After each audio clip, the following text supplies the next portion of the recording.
As a quick recap, in part 1 to 3 of this series, I navigated through the mist from Taynuilt to Loch Tarbet and Jura, where I camped for the night, then circumnavigated the lovely islands of Oronsay and Colonsay, before heading down the Sound of Islay, rounding Gia and Cara, and spending the night in Elan Moor at the mouth of Loch Sween.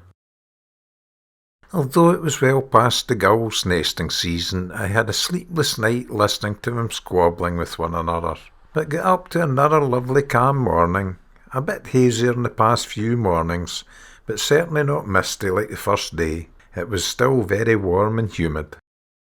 I dismantled camp and packed everything away before brewing a coffee on board the boat, and then when fully awake I started the outboard and headed back to see what else I could see. And I certainly wasn't too sorry to see the back of St Cormac's Island. I don't think he appreciated my visit.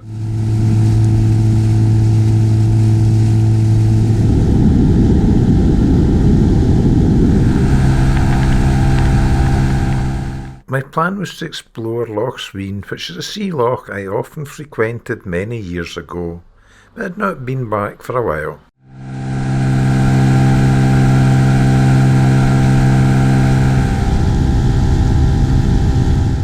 The low-lying island of Donny, which forms the western mouth of Loch Sween, is pretty uninteresting, but I was keen to see the upper reaches of the loch, affectionately known as the Fairy Isles.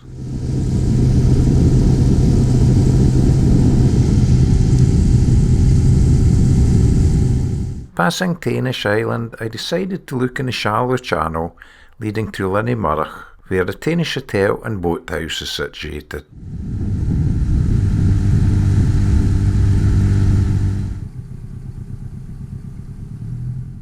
I used to love this channel when I came here regularly.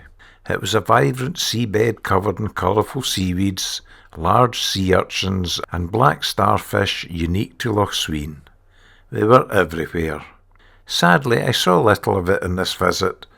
I hope it was just my timing and not due to something more sinister like climate change or global warming.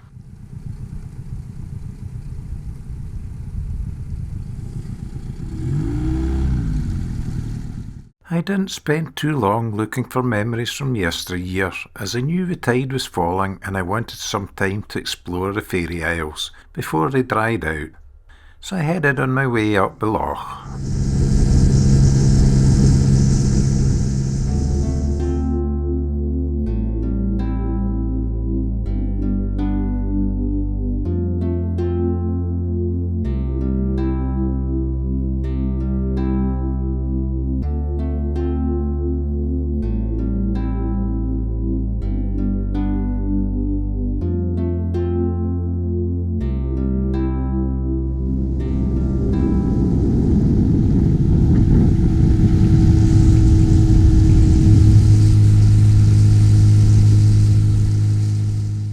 The Fairy Isles are a delightful collection of small rocky islands and long narrow inlets at the Knapdale end of Loch Sween.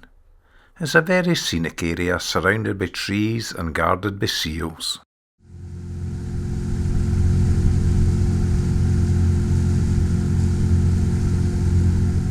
I cut the outboard and let the gentle flow of the following tide carry me past the seals, basking in the silence of the surroundings and the warmth of the morning sun.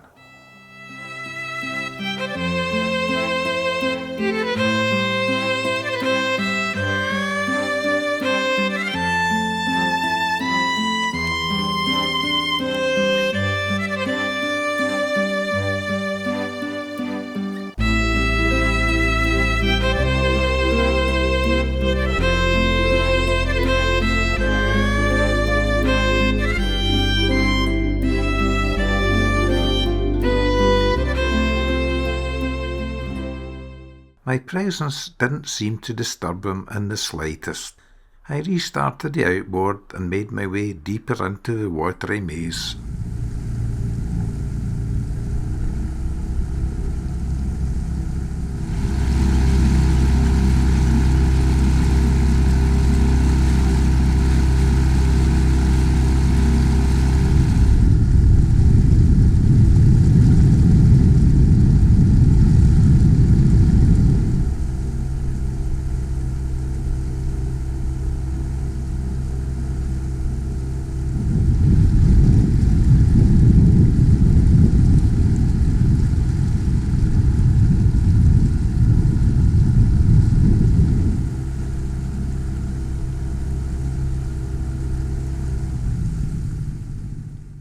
put the outboard in shallow drive and went at a slow pace, as the water is very shallow here.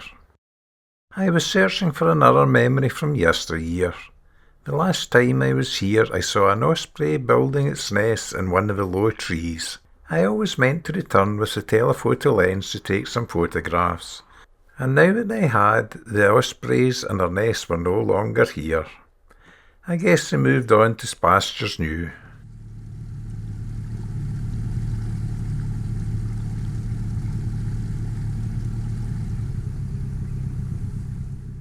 And as time nor tide waits for no man nor boat, I about turned and headed back the way I came.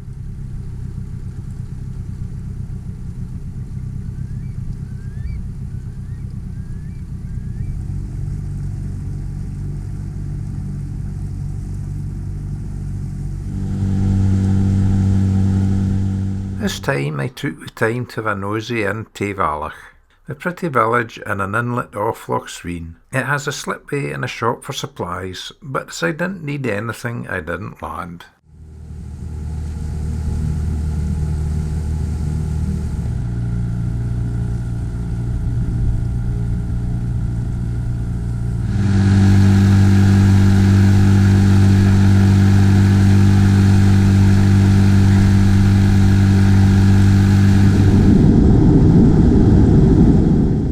I then followed the Sea Dog fishing charter boat back to the Sound of Jura, and was surprised at how fast she could go.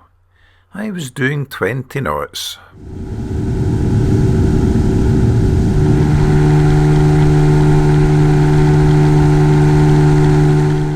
Once I reached the Sound again, I turned north to follow the coastline back to Oban.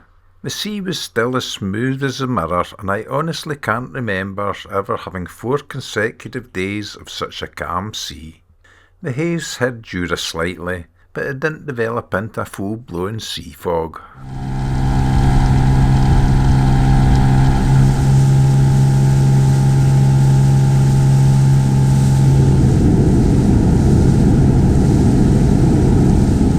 I had a quick nosy into Carsig Bay, but as there was not much to be seen, I didn't hang around. I wanted to go through the Correyvrekan whirlpool at Slackwater to see if it could be as calm as the sea.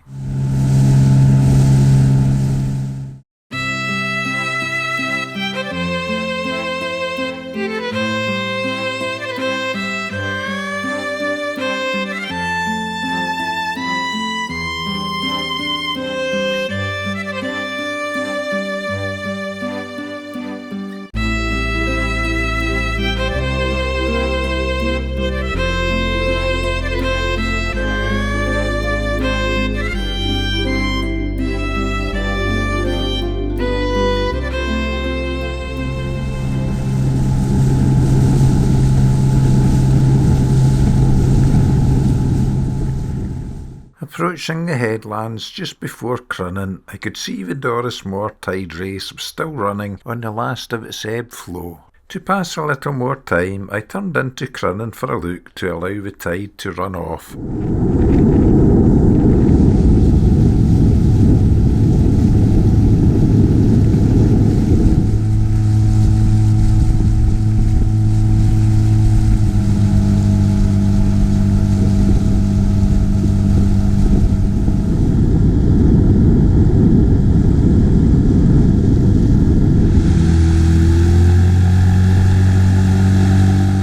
It was just a quick look though, as I now guessed it was approaching Slackwater in the Correyvrekan, so headed west past the entrance of Loch Craigness and headed for the world's 3rd largest whirlpool. The Doris Moor tide race was now nothing more than a gentle ripple, confirming my timing was correct.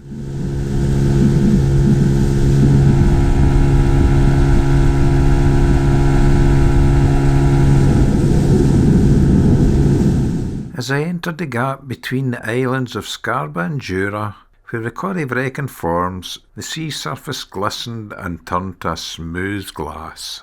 I passed a couple of kayakers also enjoying the passage through the sleeping whirlpool, knowing full well that in half an hour's time it would start spinning on the flooding tide. and would assist propelling them out towards the great race.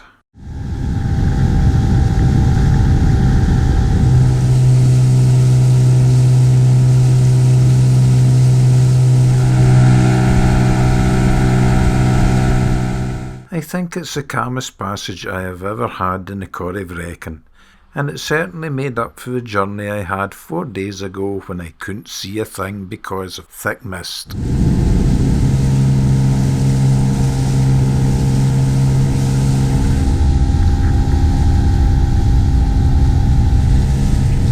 I took my time going round the seaward side of Scarborough, as my plan was to go through the Grey Dogs, the narrow channel between Scarborough and Lunga. I wanted the flooding tide to start forming the standing waves, which I'm sure I bounced across when I couldn't see a thing in the mist, on the day that I started this adventure.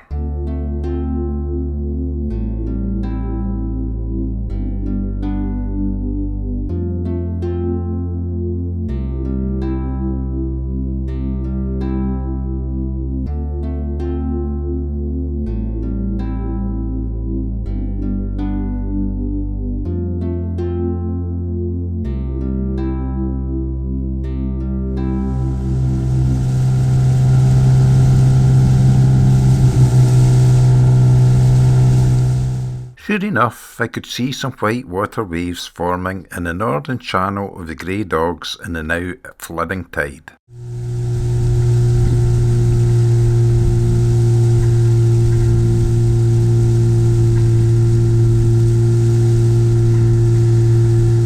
What I didn't expect but was delighted to see was some large black fins also playing in the fast flowing water.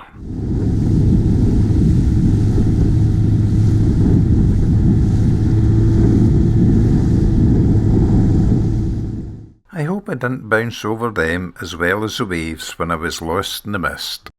By chance, another boat came through the Grey Dogs, and the big bottlenose dolphins seemed to enjoy bow riding and showing off between us, before heading back into the rough water, presumably looking for more fish.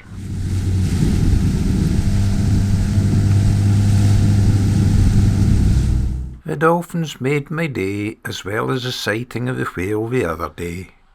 So to celebrate, I decided to land in Island du Mor, one of the Black Islands, and fry up the last of my bacon, as I suddenly realised I was absolutely starving. I scoffed it stuffed in a pita bread wrap, and washed it all down with a coffee before setting off again.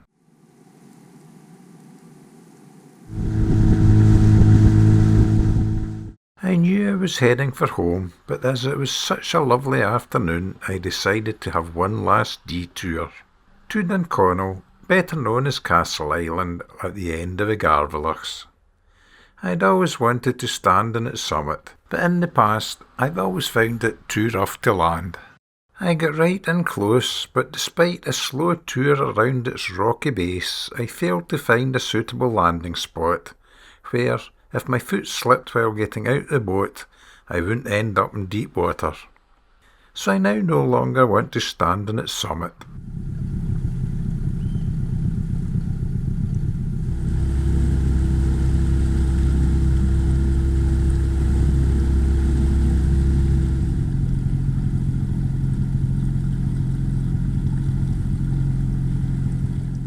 If the tide had been in a little further, I suspect this is the key to landing there.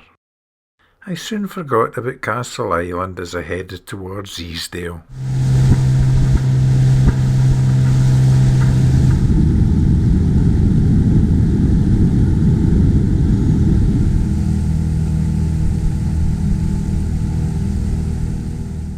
And of course, from Easdale, it's now only a short hop, skip and splash to get home.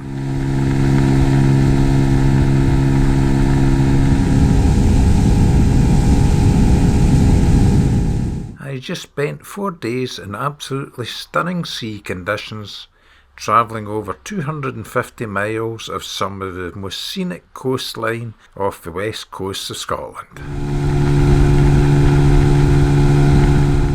A route that is perhaps more suited to whales and dolphins rather than a small inflatable boat, unless of course the weather is perfect.